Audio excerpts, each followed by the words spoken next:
Estamos ao vivo, galera. Primeiramente, quero dizer que é mais um prazer enorme estarmos aqui mais uma vez, a segunda vez nessa semana. Ou seja, vocês estão vendo que o nosso podcast está muito aquecido e a gente está trazendo aí conteúdos realmente relevantes para vocês.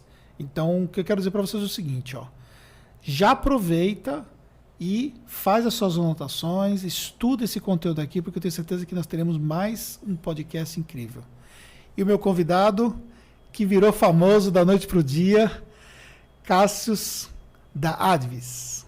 Tudo bem, Anderson? Tudo bom? Tudo bem, e você? Primeiramente, eu quero agradecer por você ter vindo para cá, se dispor a vir aqui e para a gente poder transmitir esse podcast para a galera e a gente ter condições de discutir aí pontos bem interessantes em relação ao seu negócio, em relação ao mercado, em relação a business como um todo, né? Então, muito obrigado. Prazer é meu. Eu acho que assim, acho que vai ser uma conversa bem bacana, tem muita coisa para falar.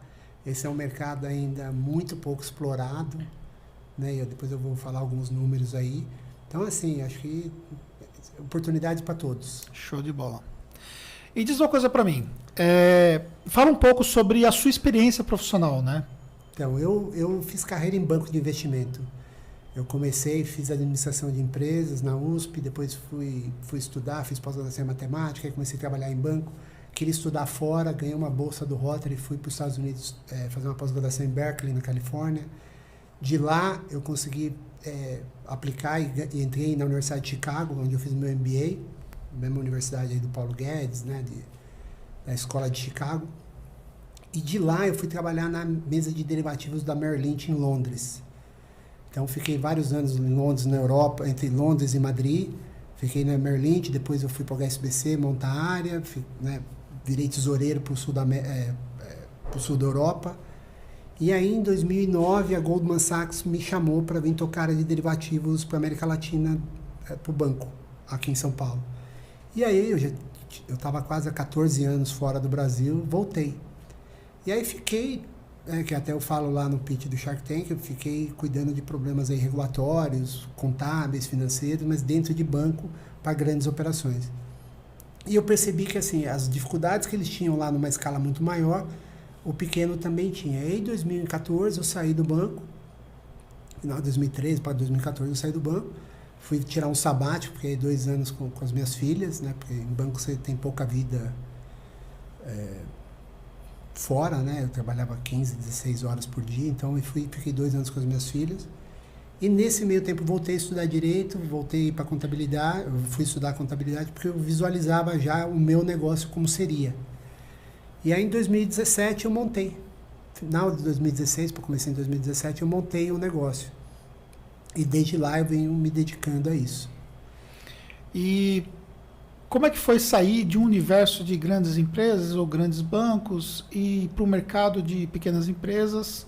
Essa transição para você não fica muito fora, por exemplo, até de nível de conhecimento, de aplicabilidade?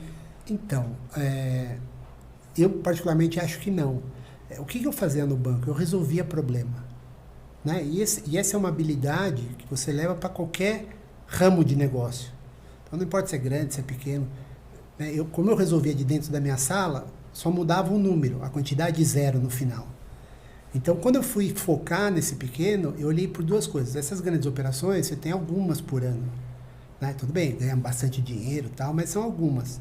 Quando você começa a olhar para o pequeno, os problemas são muito similares. Problemas contábeis, fiscais, de gestão.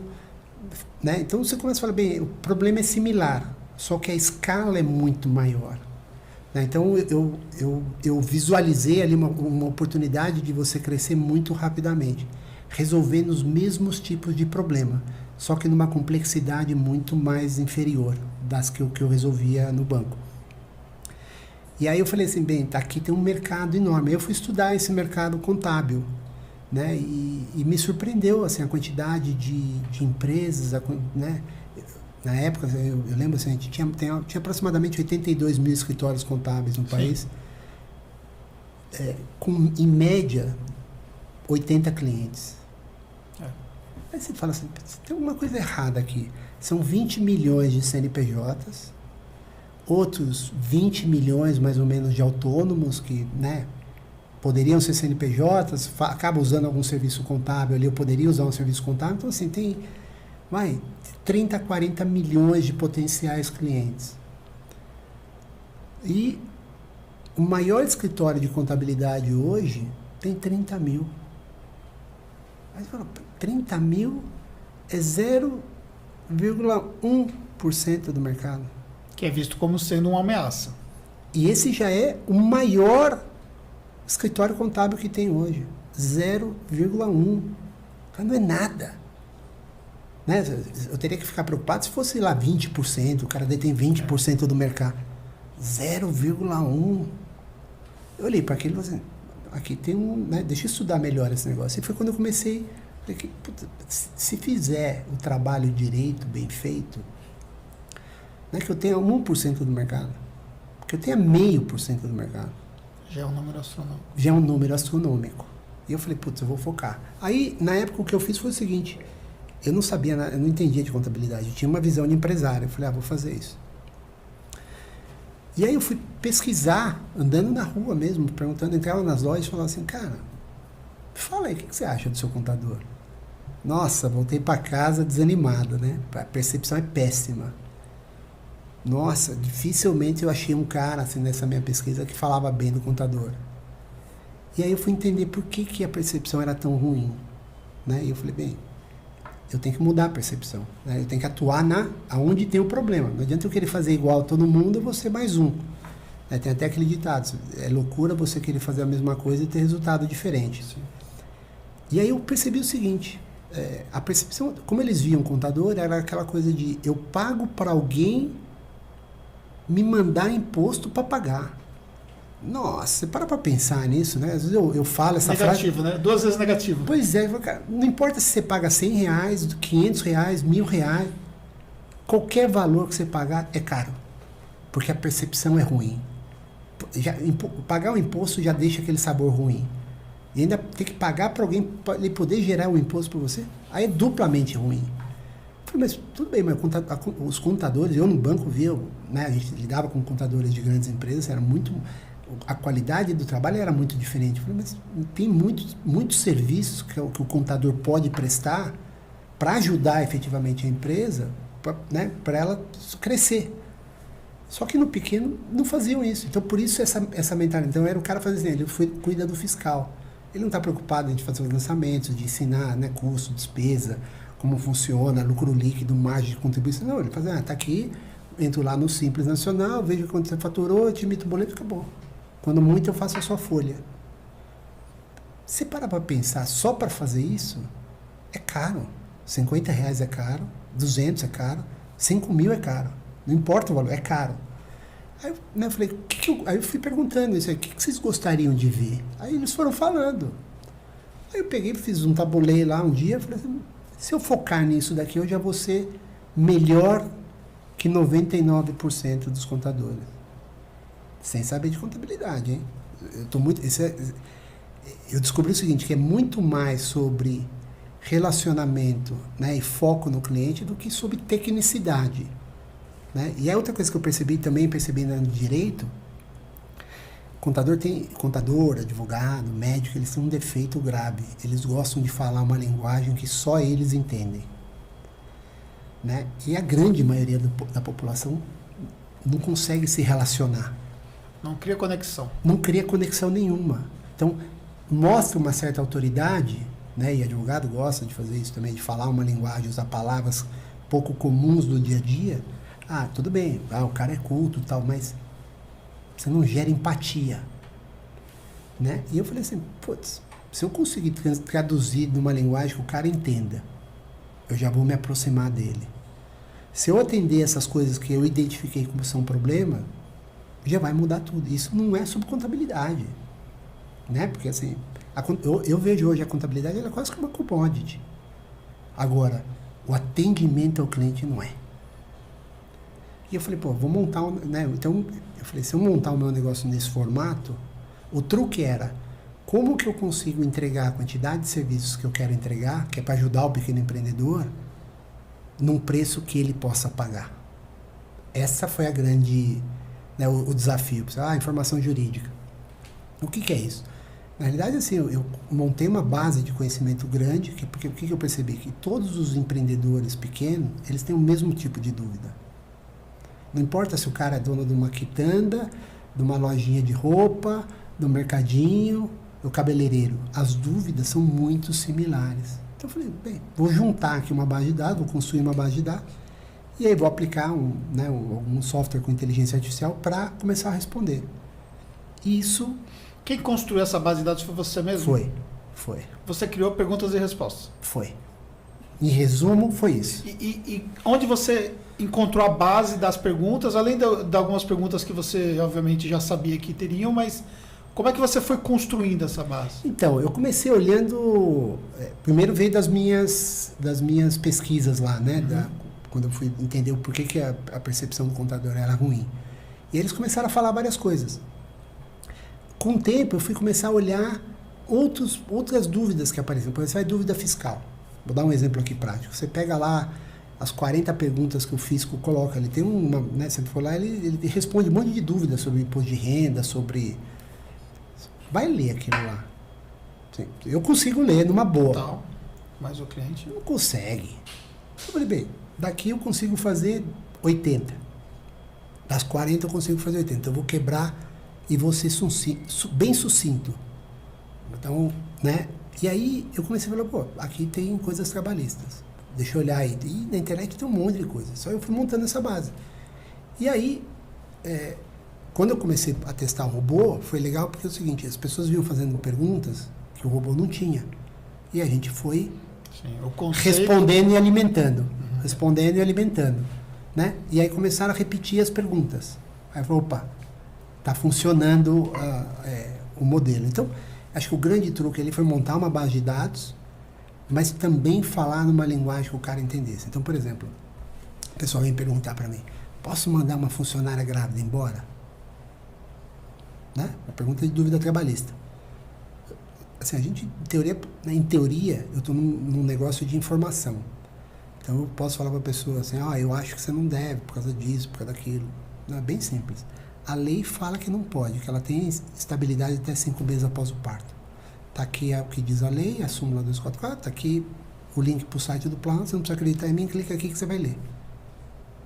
Quando você fala de uma forma bem direta para o cara, né, o que ele entende? Eu posso mandar ou não posso? Ele fala, não pode, está respondido. Eu não precisei te falar, você faz o que você quiser.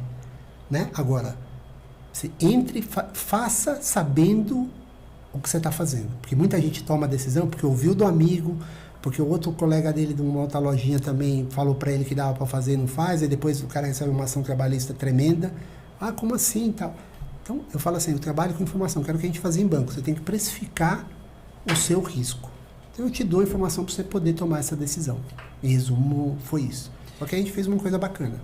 E aí, quando você foi construir tudo isso, depois você deu a máscara do robô para poder fazer esse processo.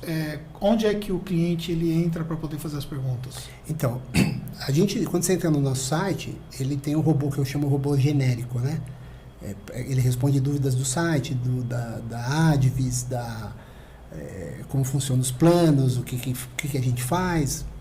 Dúvidas técnicas é só na nossa área de clientes, que aí ele consegue responder pergunta técnica. Ele faz uma pergunta dessa, o robô dá algumas alternativas. Então você mantém um serviço de chat para o cliente se comunicar? Sim. Você utiliza...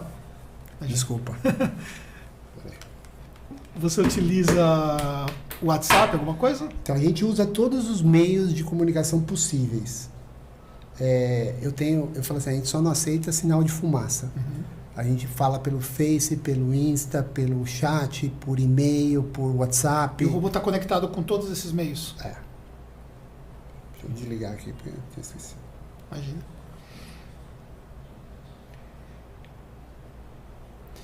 E a construção disso levou muito tempo? Você falou que você começou em 2017, né?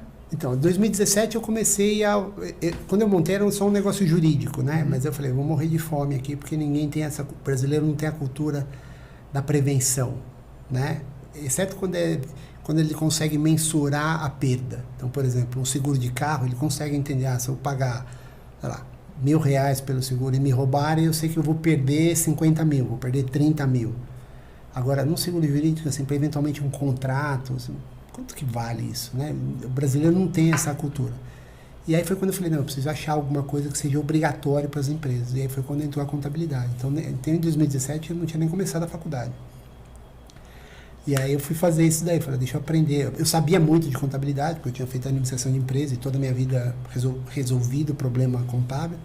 Mas falei, não, deixa eu pegar a formação apropriada, né? E aí foi quando eu comecei esse negócio. Então, assim, é difícil você começar do zero, né? Você falar, ter uma ideia. Mas assim, como eu sabia onde eu queria chegar e que tipo de problema que eu via, eu comecei a montar essa base de dados. Aí foi de 1.000, 2.000, 3.000, 4.000 perguntas que a gente foi montando. Chegou a 4.000 perguntas. Então... E só para a galera poder entender, que às vezes o pessoal não consegue entender como funciona essa tecnologia, né? Então, a pergunta, se a pergunta for feita de diferentes formas, o robô vai identificar então, de acordo com a... Eu vou tentar colocar de uma forma bem simples. Imagina que quando você cadastra uma pergunta no robô, você tem que ensinar ele, né? Então, como você ensina o robô? Você começa a separar palavras e dar peso para aquelas palavras. Então, quando falar de gravidez, grávida, estado gravídico, né? Você começa a dar um peso. Aí ele começa a reunir os assuntos relacionados àquela palavra dentro da base de dados. Ele começa a procurar. E aí ele vai falar, você quer falar sobre... mandar a funcionária grávida embora, você quer falar sobre direitos, né, e aí ele começa a enumerar, e conforme você vai falar né, conforme ele faz a pergunta, e você começa a apertar sempre a mesma resposta, ele já começa a entender que aquele formato é para aquela resposta, e aí ele vai fazendo isso. Então, tem várias empresas que fazem esses robôs com inteligência artificial. A tecnologia, ela, né, é usada uma linguagem de programação chamada Python. Essa tecnologia já é desenvolvida há muito tempo, né? Tem um robô da IBM, que é o Watson, que faz isso. Só que o truque todo está na base de conhecimento. Não está necessariamente na tecnologia. Né? E aí eu foquei na base de conhecimento, que era esse o diferencial, não a tecnologia. Porque eu nunca fui programador, nem queria ser. Não era esse o objetivo. Então foi montar essa base de dados. E essa sim, ela é potente. E esse trabalho de criar essa base de conhecimento te consumiu muito trabalho pessoal? Tudo consumiu muito trabalho, né? Porque quando você quer fazer uma coisa que ninguém fez, no formato que você imagina, tudo dá muito trabalho. Então dá trabalho você conectar sistemas diferentes, dá trabalho você montar a base de conhecimento, tudo é muito custoso, né? Mas o que o banco me ensinou foi você estabelecer método, controle e cobrança. Então eu gastei bastante tempo estudando método, controle e cobrança. Como que eu deveria fazer, qual o passo que eu deveria fazer, como eu deveria fazer. E aí quando você começa a colocar aquilo em prática, você começa a ver resultado. Né?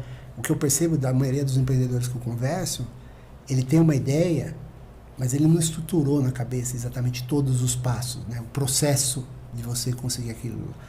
Eu dei um exemplo outro dia que falou assim, é como se você tivesse um quebra-cabeça de 5.000 peças. Quando você pega e abre lá a caixa, você fica desanimado só de olhar. Fala, putz, por onde eu vou começar? Só que depois você fala assim, não, começa pela primeira peça, pela beirada, qualquer uma. Aí você junta uma na outra, vai juntando uma na outra. E muitas vezes a pessoa quer olhar já o resultado pronto. E não funciona dessa forma. Então existe um processo para você fazer. Né? Então você começa pelas laterais. Então... Sim. E aí você vai juntando, eu vou fazendo um formato, né? A borda. Tem muito quebra-cabeça, eu tinha o meu processo. Então, e você começa pelas bordas. Você vai começando pelas bordas, aí você vai juntando. Você não pega assim, eu vou pegar uma coisa do meio, vou ver quem cola. Não faz sentido, né? Sim. Então, foi o que eu fiz. Eu falei, bem, deixa eu olhar isso daqui. Aí eu comecei a fazer dessa forma. Demandou tempo, porque assim, imagina, hoje nós somos em 4, naquela época era em 2, 3. Né? E um fazia uma coisa, outro fazia outra, e eu ia construindo o business conforme as coisas iam acontecendo. E desde o começo eu comecei a terceirizar o trabalho. Eu não tinha intenção eu fiz contabilidade, hoje tenho CRC ativo e tal, mas não era o meu objetivo fazer a contabilidade como ela é tradicionalmente conhecida, né? E eu também não queria fazer aquele negócio tipo as contabilidades online, que são self-service, assim, que você mesmo faz. Eu queria, porque a gente está num negócio, Anderson, de confiança. É diferente de você querer comprar um tênis da Nike.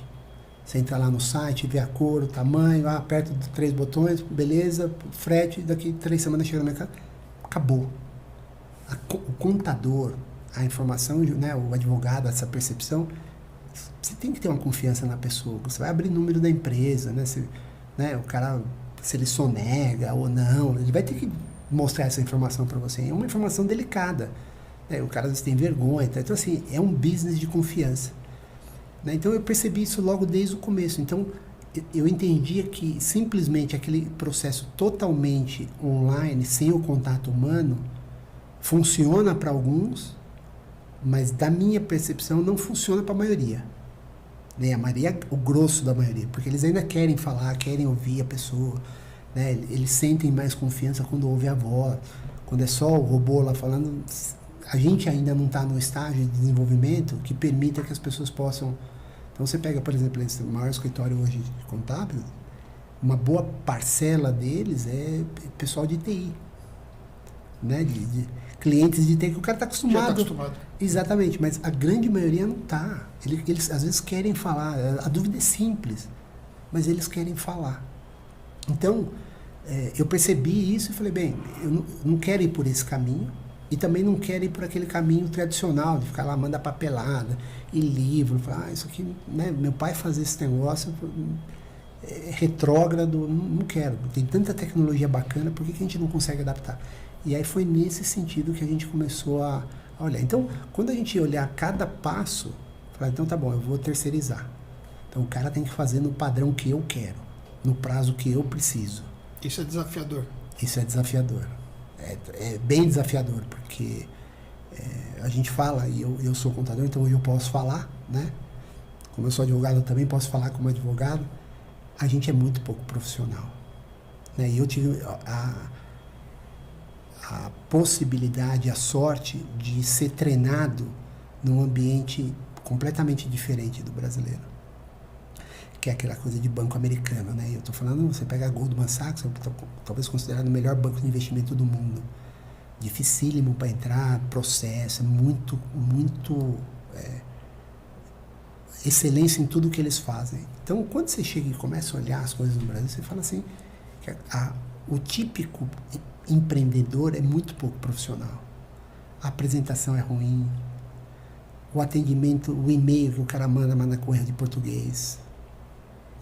Parece besteira, mas às vezes chegam umas coisas lá no escritório, quando a gente pega de outra contabilidade, você fala, gente, o cara é semi-analfabeto, né? Tô sendo bem honesto. Então, você olha e fala assim, esse era o cara que cuidava dos meus impostos, né? Eu penso, esse era o cara que cuidava dos impostos do meu cliente.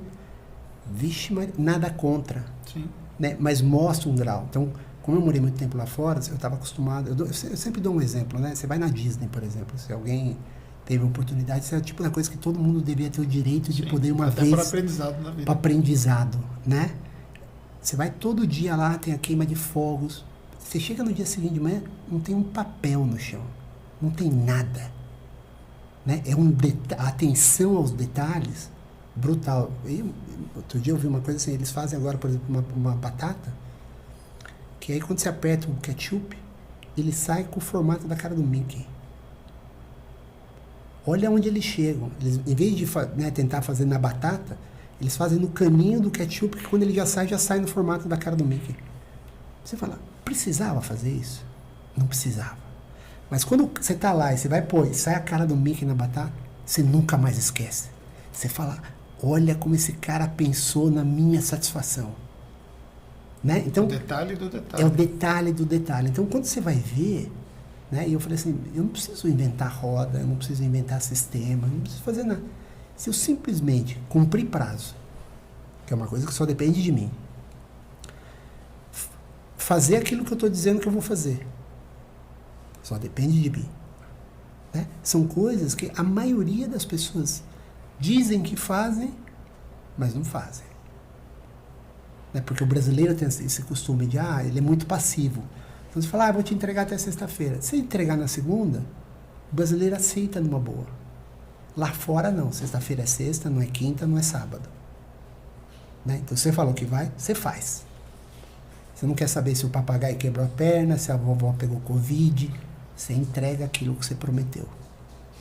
Então são pequenos detalhes que no final do dia fazem muita diferença. E aí quando o cliente começa a ter esse tipo de experiência que ele não tinha em outros lugares, ele muda completamente a percepção dele em relação a você. E olha que aqui não falamos nada de contabilidade. Sim. Isso vale para qualquer tipo de negócio. Né? Então, são coisas que você fala assim, parecem muito óbvias, mas a execução é difícil. Porque aí você vai pegar um time que não está comprometido e ele acha que está ok atrasar um dia. Não está ok. Mas essa visão que você desenvolveu, você diria que o fato de você ter vindo de fora da contabilidade para montar a sua empresa contábil, isso foi relevante? Então, eu acho que foi, né? Porque o problema, acho que o problema em geral, né? Quando a gente ia em grandes empresas, e aí a gente olhava a situação lá, eu usava derivativos para resolver alguns problemas que as empresas tinham, o cara que está lá no dia a dia, muitas vezes ele não consegue enxergar. Por quê? Porque ele está viciado, né? Ele vê aquilo lá todo dia, que nem você lê um texto, você lê, né? Você escreve um texto, você lê 10 vezes, de repente uma outra pessoa fala, pô, tá com erro de português. Né? Esse é um exemplo bem claro, porque assim, você está lendo, você já leu, não achou. Vem uma pessoa de fora, aponta o dedo na hora, fala, mas estava na cara, estava no segundo parágrafo. Né? E você fala, como que pode? Eu acho que isso ajudou nesse sentido, porque quando eu entrei nesse negócio, eu não entrei pensando como contador, nem como advogado. Então eu falei assim, como eu sempre fiz em banco, eu vou me abstrair do problema. Deixa eu ver o problema como ele é. Aqui é um problema de relacionamento, de empatia, né? De atendimento ao cliente. Né? Tem a parte técnica? Tem. Né? Mas assim, o problema não é a parte técnica. O problema é a parte... A interação com o cliente, a experiência do cliente. A parte técnica, se você fez a partilha dobrada assim ou assado, o cliente não enxerga. Ele não enxerga e ele não quer saber. Só que o que eu sinto dos contadores muitas vezes é que eles querem focar nisso. Cara, tá faltando empatia para as pessoas. Deixa eu me colocar na posição do cliente e ver o que eu posso fazer para ele entender o que eu estou querendo dizer. E não eu forçar a goela abaixo o que eu quero que ele entenda. Está errado a relação. Enxergar a forma como faz sentido a sua comunicação é uma dificuldade muito grande por parte dos contadores que são muito técnicos. Exatamente. Ponto, né? Então, ele acha que ele vai mostrar autoridade falando de forma técnica. E não o efeito acaba sendo o contrário. Exatamente. Quando você pode mostrar autoridade falando a linguagem que o cara entende. Se ele quiser ser mais técnico, você tem que ter a base de conhecimento para discutir tecnicamente. Mas não é isso que ele está. Né? Ele está querendo saber se você consegue me explicar numa linguagem que eu vou entender. Então, eu vou dar um exemplo. Tem vários softwares aí que transformam o relatório contábil num dashboard. Eu uso no Conte. Uhum. Mas tem vários aí. Inclusive, você participou de uma mentoria. De uma mentoria deles, terça-feira, eu acho. Foi. E tem...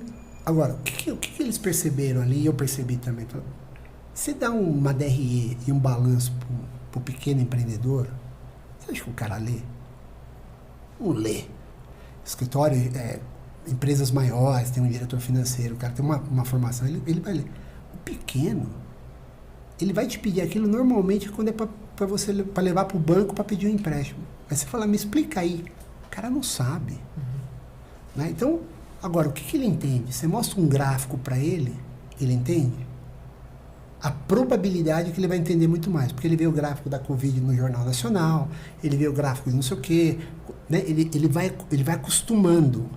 Agora, você dá uma DRE, que parece uma planilha de Excel, né? Ou um balancete, que 10 páginas. E tecnicamente chama mais atenção pelo fato de ser visual, né? Diferentemente do número, que ele é muito abstrato. Né? Exatamente. Então, assim, eu falei, bem, não tem muito segredo. Eu perguntava para as pessoas, se você conseguir ver em gráfico, você preferia ou preferir ver isso daqui? Ah, põe o gráfico. Então eu falei, pô, vou pegar uma tecnologia que já existe, né? Tem gente já que já investiu nisso, está pronto. Não tem razão para eu querer desenvolver do zero. E aí vou acoplar. E aí eu fiz isso. Aí os clientes começaram, porra, que legal. Né? Show de bola. E uma coisa básica. Eu não estava preocupado como eu vou mostrar. Eu quero me mostrar que a minha DRE é toda formatada desse jeito. Eu estou preocupado com o que ele quer ver. Ele quer ver uma informação que ele entende. Então, quando você mostra em gráfico, você permite o cara aprender. Porque você tem uma discussão para ele falar, tá vendo? Está acontecendo isso, está acontecendo aquilo. E numa planilha de Excel, o cara não vai fazer. A grande maioria não faz. Então, assim, você vê, não tem nada. Tecnologia tem vários que fazem isso. Né? Eu só peguei uma e falei, vou fazer dessa forma. Mas por quê? Porque eu li o cliente de uma forma diferente.